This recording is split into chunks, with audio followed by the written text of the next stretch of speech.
I always tell people to trust your instincts, trust your gut, whatever. If something feels wrong, especially when you are running a business, if you're talking to someone and you're like, oh, this would be a great project because they bring in all this money, but really inside you're just thinking there's something about this that just doesn't sit right.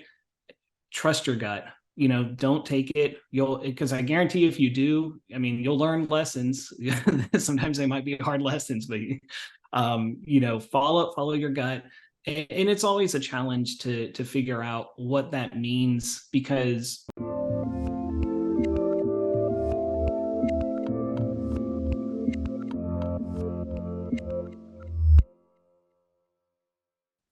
Hey everyone, this is Devin Miller here with another episode of The Inventive Journey. I'm your host, Devin Miller, the serial entrepreneur that's grown several startups into 7 and 8 figure businesses, as well as the founder and CEO of Miller IP Law, where he helps startups and small businesses with their patents and trademarks. If you ever need help with yours, just go to strategymeeting.com, grab some time with us to chat, and we're always here to help. Now, today we've got another great guest on the podcast, Justin Lynch. And Justin started his journey in the field of graphic design. So he started in theater in high school and then later pursued a graduate degree in interactive design. After working at a video game studio, he transitioned to doing freelance graphic design and eventually focused on strategic branding. Also has experience working on the Ted Cruz campaign and at a credit union as well. Learned or throughout the journey learned how to niche down to what he enjoys and where he wants to focus on. So with that much as an introduction, welcome on the podcast, Justin. Thanks for having me, Devin.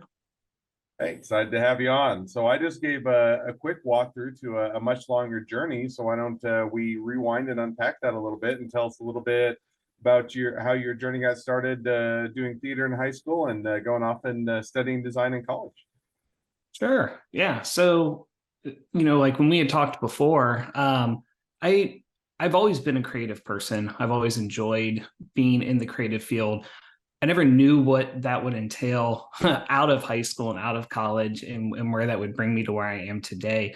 But back in high school, I started doing theater.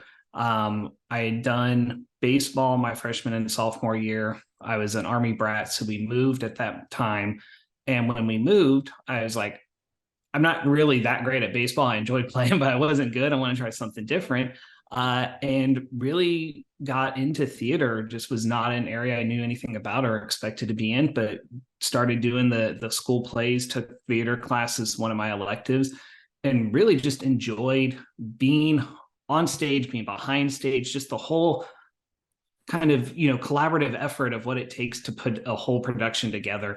And that's really, I think, where I started to realize there's an opportunity to be creative and do something cool.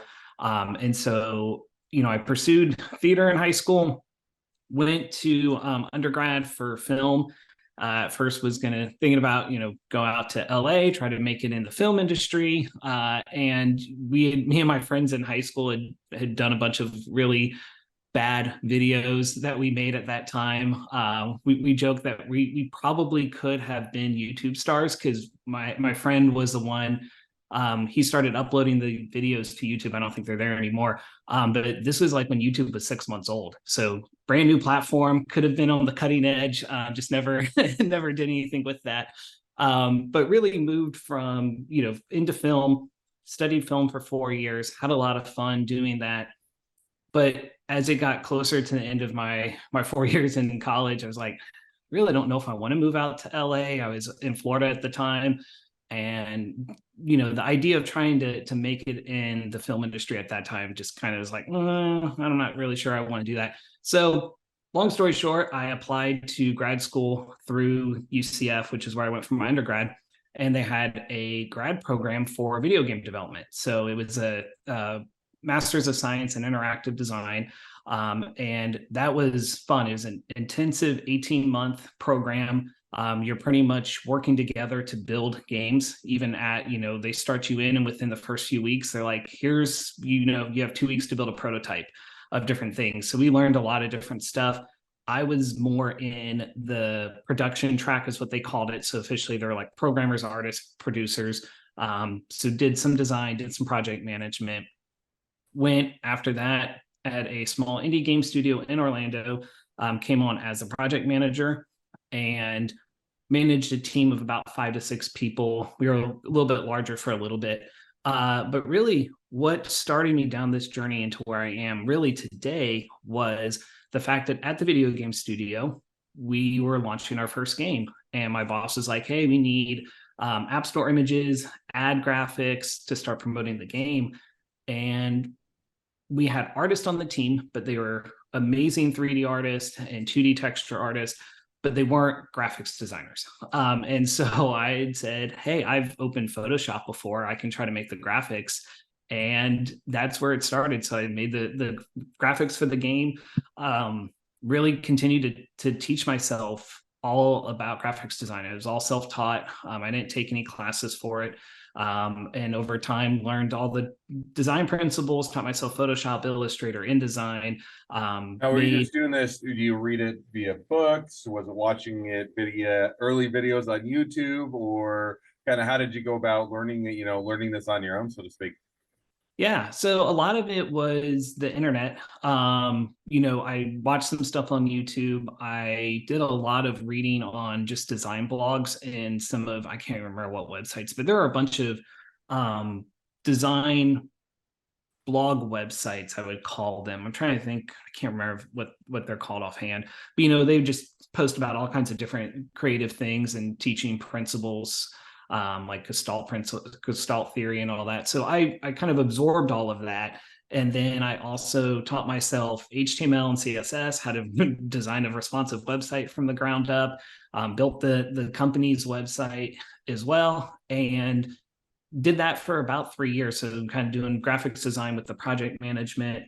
At that time, we were pregnant with our second son, decided we wanted to move closer to family, moved out here to Houston, Texas, where we are now. And I moved here, and when I did, I said, this is a good opportunity to really say I am a graphics designer now, right? I'd done it kind of for a while at the game studio, decided I didn't want to manage people anymore. So I dropped that part of it, applied specifically for graphics design jobs, contracted actually with the Ted Cruz presidential campaign. That was back in like 2015. Knew nothing about politics, knew nothing about that whole world. Learned a lot of things. It was a great trial by fire. Really kind of taught myself that the processes I had personally put in place for how I design worked really well. But also learned I didn't want to be on politics. So I was there for about, I think, 4 months and eventually left because Just curious, so if you weren't, at the time weren't really into politics, yeah. didn't have that innate interest or hadn't been involved, what made you gravitate towards working on the Ted Cruz campaign for a period of time? Yeah. So I mean, I was just looking for something, right? And was applying for jobs. And it was interesting because I remember very vividly the job description was very vague and very like brief. It's like, hey, it's a political campaign. You'll be doing graphics work. There's some other stuff, but it's like, hey, just apply. It's like, okay, whatever. I'll put my resume and see what happens. And then they called me and had an interview. And the people on the campaign were really great.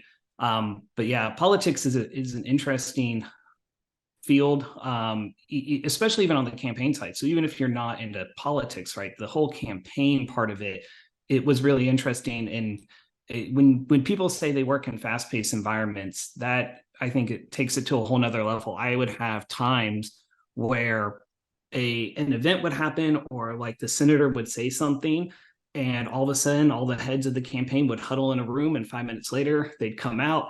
I'd have my boss at my desk and he's like, hey, we're going to run a campaign based on this new thing. I need all the creatives and a landing page in the next hour. It's like, okay. So like I said, it really helped me learn how to be efficient with my time. But just was not the kind of environment I wanted to be in, was not into politics, but it was a great learning experience.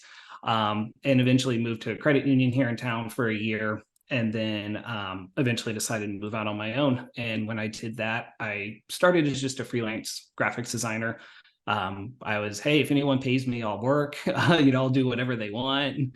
And that's really not business model, and quickly kind of learned that and evolved over time. And so as I continue to grow and as a business kind of continued to evolve, I started peeling off things that I didn't like doing. So like I was doing websites because I knew how to, but I eventually learned I don't like doing websites. It's not something I enjoy doing. I don't really want to do websites. So I said, I don't do websites, right? I started saying no to the things I didn't want to do, saying yes to the things I did want to do more of.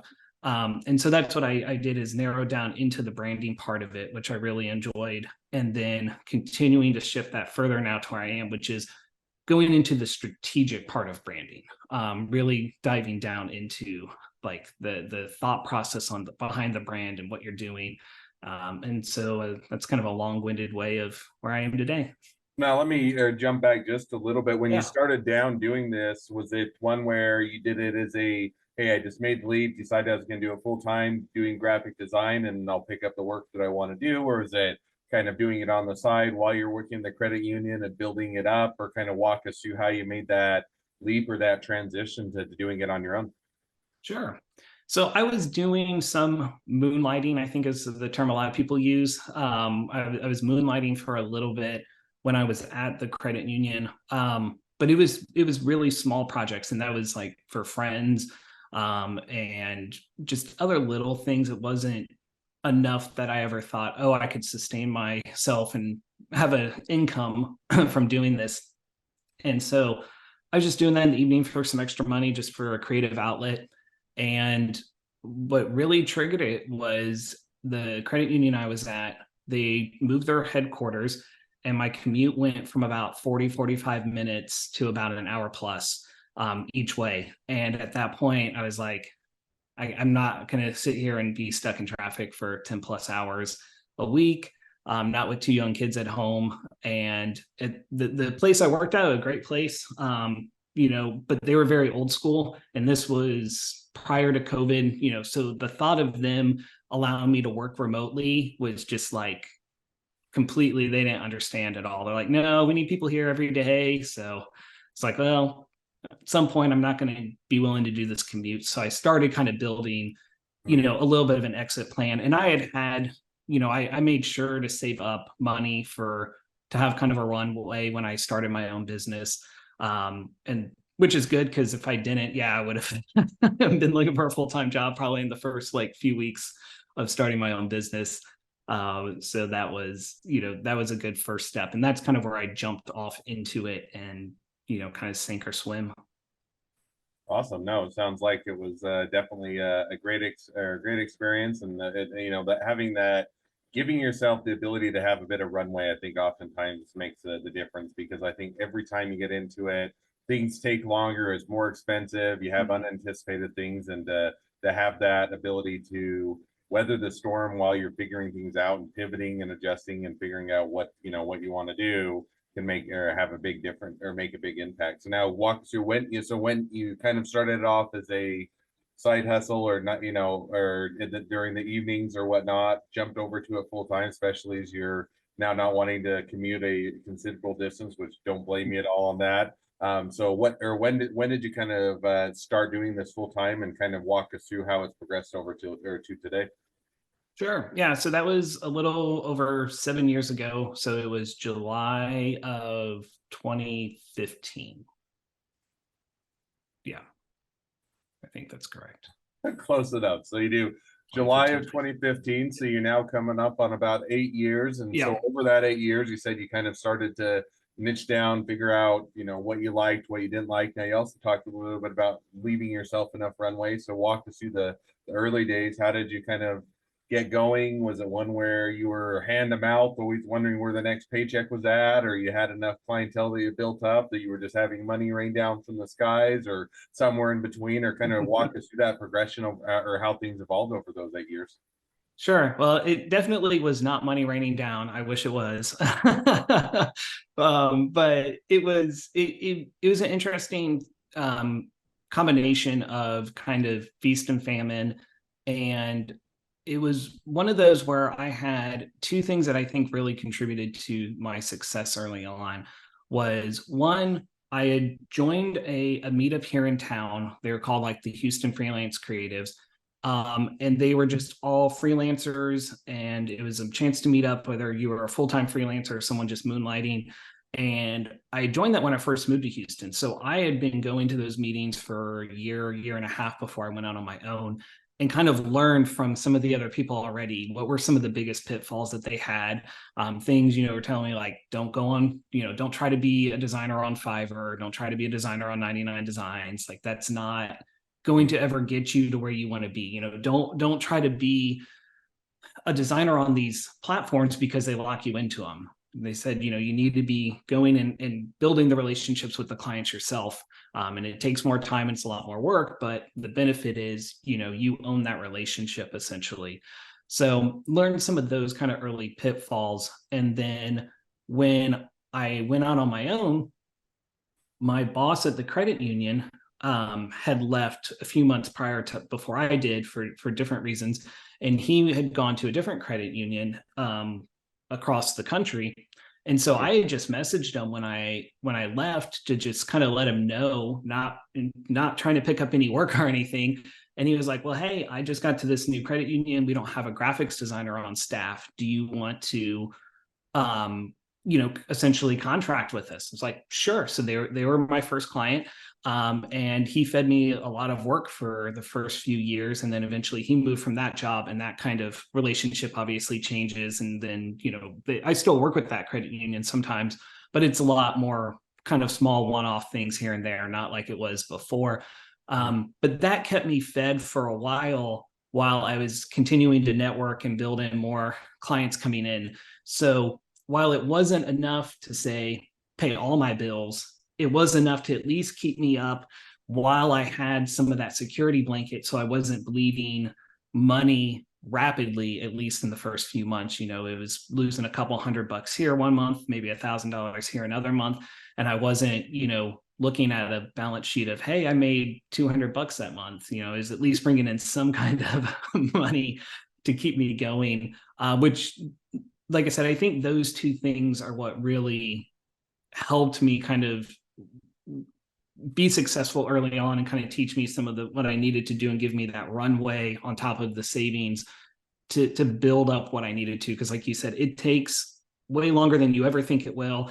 There's all kinds of extra costs that you never would have anticipated. And, especially nowadays with all these subscriptions, it's really easy to be like, oh, that sounds like a great tool. That sounds like a great tool. And before you know it, you've racked up like $500 a month in recurring fees for different tools you're using. So No, it definitely makes sense. And, it's one where I think everybody wants the money to rain down from the sky, but you have to give yourself the bandwidth to at least wait till it starts to trickle, or to get, to have that to come in and to be able to weather that storm. So now walk us through kind of where are you guys at today, kind of where you continue to head, if you were to look out in the next 6 to 12 months, kind of what does that runway look like and where do you see things headed?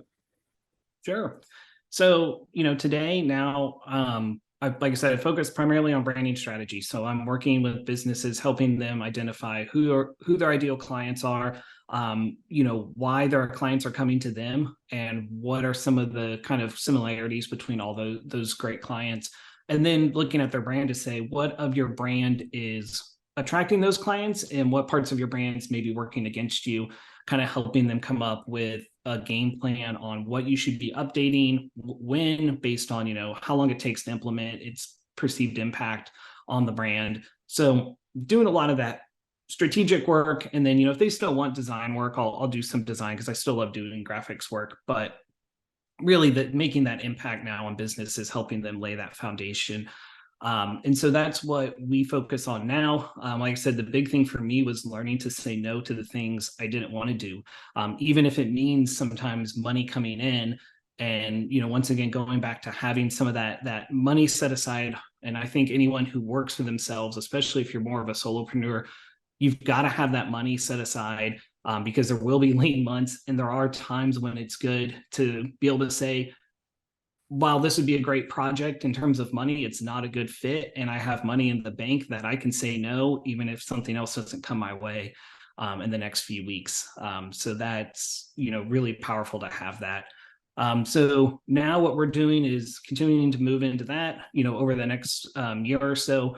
really my big push is to obviously continue to bring in more client work, but also to really start building resources to become more of a resource for my clients. So doing a lot of networking, meeting other marketers, because like I said, I don't want to do websites. So knowing other marketers who do websites. So if I have clients who need website work, being able to refer them, build out that network and become that, resource for my clients, and then continue to build out resource documents and everything. So I've been trying to put together more informational PDFs.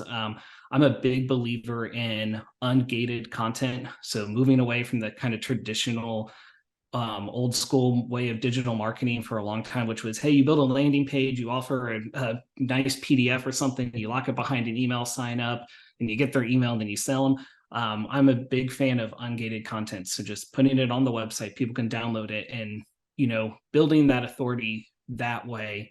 And if people want to hire me, then that's great. But it's really more about being a resource for people. And then hopefully, if I've done my own branding correctly, the people who do come to me for help are the people I enjoy working with and I can help the most.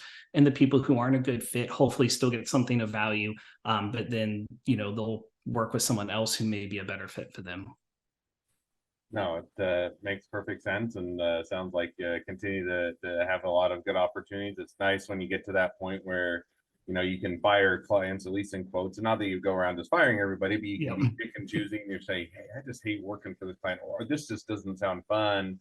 And when you're early on, you take what you can get because you need to have the money come at the door. You're trying to get the business up and going, but as you get to a point where hey, we can actually, choose the clients that make the most sense for the business or the ones that we enjoy to work with. It certainly is a nice place to be. So definitely sounds like it was great that you were able to get to that point. Well, now as we're wrapping towards the end of the episode, I always like to wrap up each episode with the same two questions. So we'll jump to those now. So the first question I'd like to ask is, along your journey, what was the worst business decision you ever made? What'd you learn from it? So I've thought about this because I know you asked this question, and I'm going to give you an answer that might sound kind of weird at first, and I'll explain why.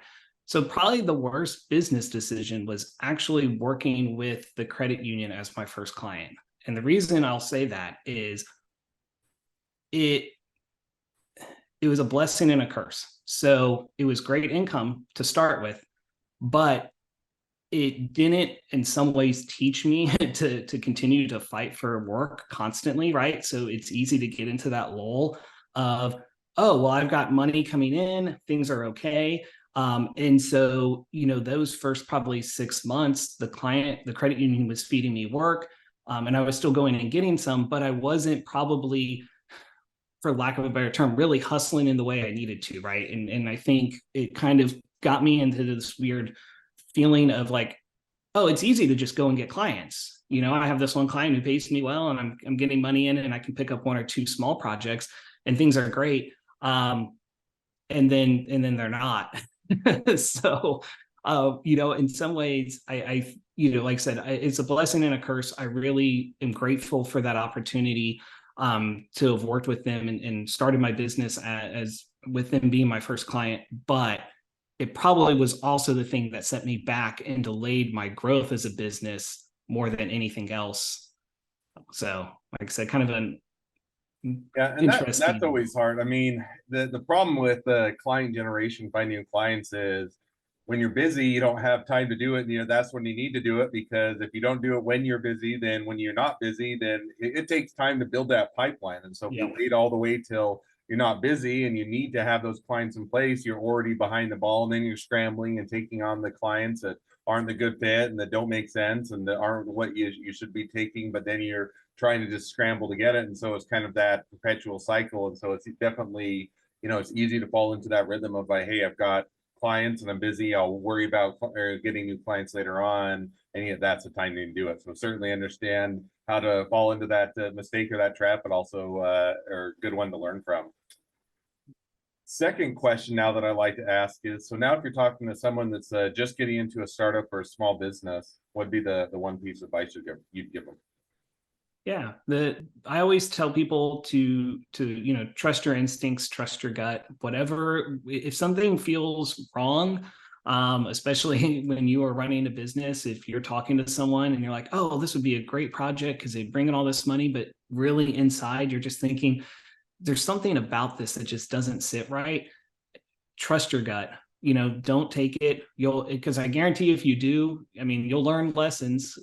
Sometimes they might be hard lessons, but follow your gut. And it's always a challenge to figure out what that means, because part of the flip side of being a entrepreneur is stepping outside of your comfort zone, right? So it's always that balance of, okay, you need to step outside of your comfort zone, and sometimes things are going to feel weird and uncomfortable, but there's a difference between feeling uncomfortable and having like that sinking, like that sinking feeling in the pit of your stomach, and kind of knowing the difference between those two. Is, I think, the big difference between the people who end up being very successful entrepreneurs and the people who end up burning themselves out, because they just can't say no, or they're failing to really listen to what their gut is telling them. Yep. No, I think that's definitely a great piece of advice and a great takeaway. So, well, now as we do wrap up towards the end of the episode, if people want to reach out to you, they want to be a customer, they want to be a client, they want to be an employee, they want to be an investor, they want to be your next best friend, any or all of the above, what's the best way to reach out to you, contact you, find out more? Sure. So there's two ways. So if you go to my company website, it's avlier.com, AVLIER.com. So you can reach out to me there. Schedule, request a free brand audit, schedule a free consultation. I mean, even if you don't want branding help and you just want to talk branding or just want someone to talk to, I always love jumping on a call. So feel free, to reach out to me there. And then I'm also really active on LinkedIn. I think you can just find me as Justin Lynch, but there's, I think, tons of Justin Lynches. I'm pretty sure my handle is like Justin M. Lynch, because I was on LinkedIn fairly early. So I think if you just do Justin M. Lynch, you'll find me. Hopefully, if not, just search for Justin Lynch Avalier, and I'm sure I'll pop up. But feel free to connect. And like I said, I always love talking with people, regardless of what the situation is. So Awesome. Well, I definitely encourage people to reach out, support a great business, and if nothing else, make a new best friend. So with that, thank you again, Justin, for coming on the podcast. It's been fun. It's been a pleasure. Now, for all of you other listeners out there, if you'd like to be a guest on the podcast, we'd love to have you. So just go to inventiveguest.com, apply to be on the show. A couple more things as listeners. If you can then click share, subscribe, and leave us a review, helps us to reach even more startups and small businesses to help them along their journey to success. And on that note, if along your journey you ever need help with your patents, your trademarks, or anything else with your startup or your small business, just go to strategymeeting.com, grab some time with us to chat, and we're always here to help. Well, thank you again, Justin, for coming on the podcast, and wish the next leg of your journey even better than the last. thanks, Devin. I appreciate it.